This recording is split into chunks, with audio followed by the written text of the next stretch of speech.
Magandang umaga, Pilipinas! Magandang tanghali mga kaliga! At magandang gabi mga tol. Ito na naman tayo sa ating pinakabagong segment dito sa S4 League Philippines, ang S4 News Corner! So, ako nga pala si GM Mark. Ako nga pala si GM Chris. At nandito naman tayo para pag-usapan ng mga bagong kaganapan dito sa S4 League Philippines. GM Chris, ano ba mga bago ngayon? Balita ako, meron tayo bagong patch note ngayon dahil September patch na. Anong meron ngayon? Meron tayong mga bagong items, bagong costume, bagong pets, at bagong mode. Ang dami nating bago ah. Araw-araw na lang ah. So simulan natin. Ano ba yung mga weapons na lalabas? Ang unang lalabas ay isa sa mga pinaka-hinihintay na weapon ng mga kaliga natin. Yan ba? Hulaan ko. Sige. Ano ba yan? Crow counter sword ba yan? Okay, so balita ko meron din tayo isa pang gun, ang signal railgun para sa mga malayuan ng tirahan. Malayuan ang tirahan? Tama ka dyan, sir. Pero may iba ako. Since na-discuss na rin natin yung mga weapons, meron din tayong mga costumes, di ba? Oo. At itong unang costume natin ay, pwede ba natin sabihin itong unang costume natin? Ano ba yan? Ano ba yan? Rugby Boy Capsule? Easy, tol. Ano bang klaseng rugby ang iniisip mo? Rugby boy set to. Rugby Boy Set Capsule. Paano naman siya pambabae? Meron naman tayong Boxing Girl Capsule. Nako, pang matitinding chicks to mga tol. Hindi na pa bebe. Boxing Girl? Si Rousey ba to? Easy, tol. Rousey, hindi yan Rousey. Okay, para naman sa mga naghahanap pa ng ibang costume kung hindi nyo tipo ang Rugby Boy at Boxing Girl Capsule, meron tayong 4 na pares ng Seas Capsule na available sa ating cash shop. Ganda niyan, tol. Mangolekta na ako.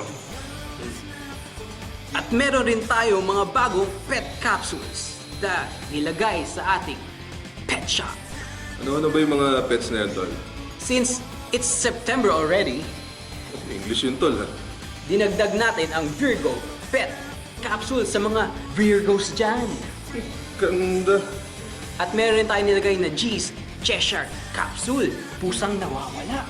Para sa mga pusa, lovers, mga tol. At hindi lang yun. Sa mga hindi naman kursonada ang ating mga featured pet capsules, nag-include rin tayo ng iba't ibang pet sa ating pet shop. Ano yung mga yan, tol? Black Dragon, Happy Rabbit at ang Sherlock Sparky Penguin. Pinawasan rin natin ang presyo to 50%. 50%? Ang laki nun! Ang laki ng tol. Pasko na ba? Di pa. Ay, hindi pa ba? Parang Pasko na eh. Umura eh. So, tapos na tayo sa mga items. Balita ko, meron rin tayong bagong mode at bagong maps. Naku, tol. Excited na ako. Ano yung mapang yan? Ano yung mga mapang yan, tol? Dinagdagan namin ang TD at DM. Yun ang highway map.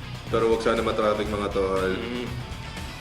Next naman, ito na yata yung pinaka hinihintay na mode. Naku, Diyos ko. Hindi pa tayo nagsisimula ng S4 League Philippines. Nire-request na kagad yan. From June hanggang ngayon, nakaka-receive ako ng mga PM. Ang dami talaga, tol eh. So, GMR Cruz, kailan ba lalabas tong mode na to? So, ito na nga, ang pinakahihintay na mode, Chaser Mode. Chaser Mode. Kasama ng Chaser Mode ay ang dalawang maps, Circle 2 at Office Maps. Marami na naman tayong pagtatambayan, mga tol. So, ito na lahat ng mga updates natin for this September. Solid, tol. Marami tayong magagawa, marami tayong bibilin, maraming pormahan na naman to. Oh, kita-kits na tayo mga kaliga. Ito po si CM Chris. Ito naman po si CMR. Nagsasabing, paalam! Bago umaksyon, proteksyon, mga tol.